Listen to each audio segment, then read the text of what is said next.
Assalamualaikum warahmatullahi wabarakatuh. Kabarcılar tutmanın katlarsa biz hazır Kızılteyit'ten çıktık. Kızılteyit Nokat yolunu koşattık. Güzel Ağustos Vay Kosmetikler koydular. Hoşuna birge bugün 13.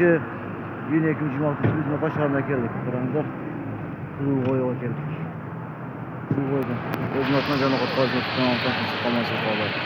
Bu programın yolunda.